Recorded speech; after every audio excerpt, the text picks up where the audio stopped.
Hello friends, welcome back to my YouTube channel English forum. आज के इस video में बहुत ही important fix preposition word solve करने वाले हैं। तो आज का जो पहला वर्ड है वो मैरी के कॉन्सेप्ट पे बेस्ड है कि मैरी के साथ हमें कौन सा प्रपोजिशन कब यूज करना है, क्या वो सिचुएशन है कि कब हमें प्रपोजिशन का यूज नहीं करना है। सो फ्रेंड्स, देखते हैं।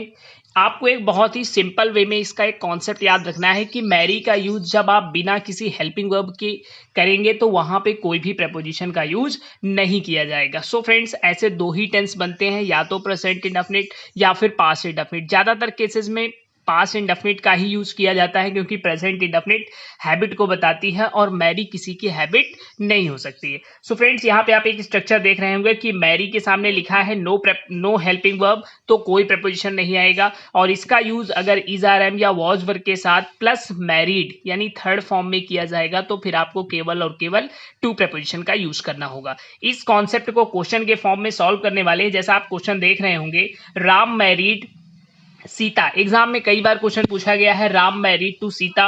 वो क्या है, एक एरर हो जाएगी क्योंकि यहाँ पे मैरी और राम के बीच में कोई हेल्पिंग वर्ब नहीं है। दैट मीन्स यहाँ पे कोई भी प्रपोजिशन का यूज नहीं किया जाएगा।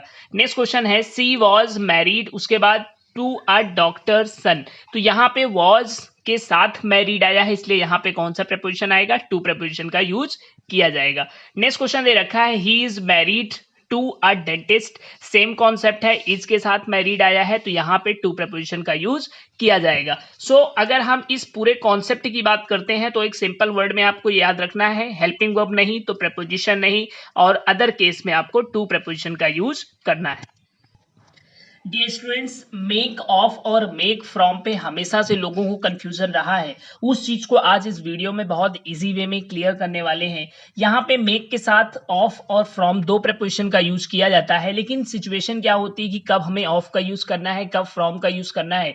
उसके लिए आपको ये देखना है कि कोई भी चीज किससे बनी है। सिंपल वे में देखना है कि जब कोई चीज किसी से बने तो original materials have been completely changed and can't be recognised. यानी कोई भी चीज किससे बनी है पूरी तरह से वो चेंज हो जाए और उसको पहचानना मुश्किल हो जाए तो वहां पे हम फ्रॉम का यूज करेंगे। जनरली केवल अगर फिजिकल या स्ट्रक्चरल चेंजमेंट होता है, वो चीज दिखती है कि उसी से बनी हुई है, तो वहां पे हम मेक के साथ ऑफ का यूज करेंगे। इस चीज को हम क्वेश्चन के फॉर्म में बहुत इजी वे में सॉल्व करने वाले हैं। जैसे यहाँ पे आप देख रहे होंगे, दिया गया है paper is made from would. लकड़ी और पेपर जो होता है उसको आप देख के पेपर को नहीं बता सकते हो कि लकड़ी से बना हुआ है, यानी कंप्लीटली चेंजमेंट होता है, तो वहां पे हम मेक के साथ या मेड के साथ फ्रॉम का यूज करेंगे। नेक्स्ट क्वेश्चन दिया गया है the gate is made of iron. Iron gate का लोहे का बना हुआ है, बिल्कुल दिखता है, इसलिए सिर्फ उसका स्ट्रक्चरल या फिजिकल चेंजमेंट हुआ है, इसलिए वहां पे हम ऑफ का यूज करेंगे। जैसे एक टेबल लकड़ी की बनी हुई है, वहां पे भी सेम कंडीशन है, वो दिखती है कि लकड़ी की बनी हुई है, केवल फिजिकल चेंजमेंट हुआ है, इसलिए यहाँ पे ऑफ का यूज किया जाएगा। नेक्स्ट क्वेश्चन दिया गया है barfi is made from khoya या barfi is made from milk. जैसे नेक्स्ट क्वेश्चन आप देख रहे होंगे curd is made from milk. तो यहाँ पे सिचुएशन ये है कि आप अगर मिल्क से एक बार कर्ड बना देते हैं तो दोबारा कर्ड से मिल्क बनाना पॉसिबल नहीं है, यानी इरिवर्सिबल प्रोसेस है।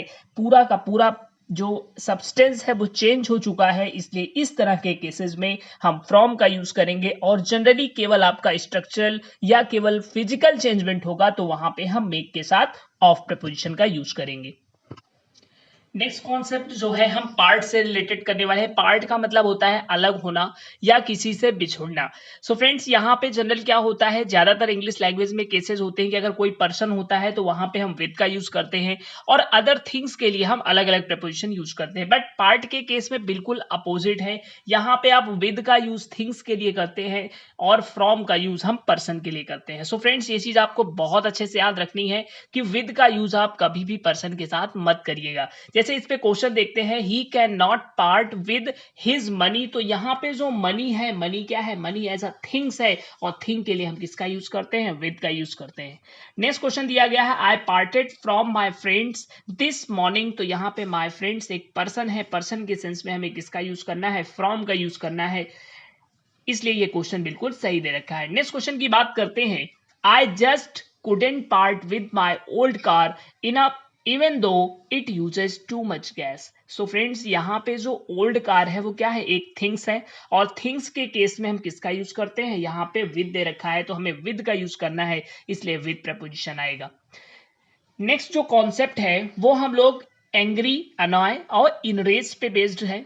यहाँ पे एक बहुत ही सिंपल सा कॉन्सेप्ट है, इसलिए मैंने इन सभी चीजों को एक साथ लेकर के इजी करने की कोशिश की है। तो यहाँ पे इन सभी वर्ड का मतलब होता है गुस्सा होना या क्रोधित होना। तो इनका यूज क्या करते हैं, इसका सबका एक कॉन्सेप्ट है कि अगर इनका यूज आप पर्सन के सेंस में करेंगे तो विद प्रपोजिशन आएगा, और अगर थिंग्स के लिए करेंगे तो फिर एट का यूज करेंगे।